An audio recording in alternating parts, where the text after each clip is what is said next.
Hello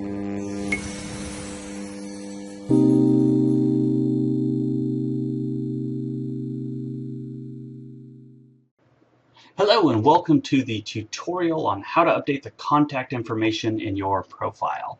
So I am currently logged in as the fictitious member Philip Winthrop here, and I'm looking at the home page, and we're going to go in and see how you can actually modify your contact information in the profile. So there's a couple ways I can get there.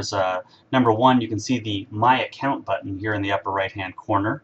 We also have the Edit button in the My Profile section just below that here, so we can click on the Edit button. And then we also have this large button on the main the main common buttons here, and that is the My Profile button. So all of those will go actually to the same location, just whatever your preference is. So I'm just going to click on the My Profile button here. And you can see that there's a lot of different options here that we have, and we'll have different tutorials on each of these sections. So this particular one we're just going to have for the contact info. So I'm going to go ahead and you'll notice up here we'll have an edit button. I'm going to click on that button while I'm on the contact info, and you can see an update profile dialog appears. And this is pretty straightforward as far as filling it out. You can see I have a thumbnail photo, so if you click the browse button, it's going to open up a file browser so you can find the picture that you would like to use. If you have a picture in there, you can just clear it out if you want. Click on browse and go locate one.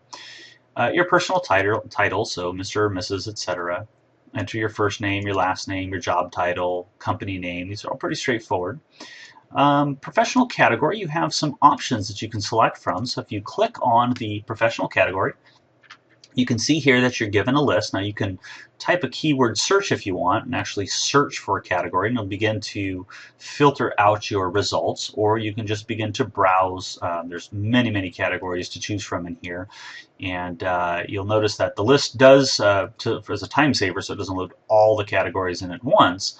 If you get to the bottom here, you can click on the little show more, and it will go fetch more more job titles and append them, or industry, and you can begin to scroll for more. So again, if you know specifically what you're looking for, you can type it in here to see if it's already in the database, and we'll get that set up.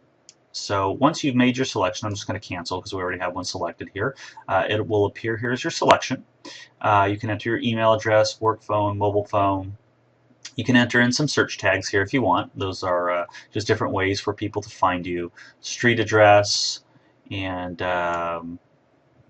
who you're invited by. Now, who you're invited by, this is the individual who sent you an invitation to Successful Thinkers Network, and we have this tracking system because we actually give individuals credit for inviting other individuals. So you can actually get rewarded for that and gain, like higher rankings in the search systems and referrals and things of that nature. So it's really exciting. The system actually tracks it, but this is who the system has indicated has invited you. But if this is incorrect, or the information, you need to change who actually invited you, you can just click on this link. It'll give you a dialog. You can do a search for a member, select the proper member that invited you, and select them from the list, and it will update. So once you have updated all this information in here, you can simply click the Done button. Clicking the Cancel button will disregard anything that you have changed in here. Clicking the Done button says that you're done, and it's going to save and update those changes, and you'll see them reflected here.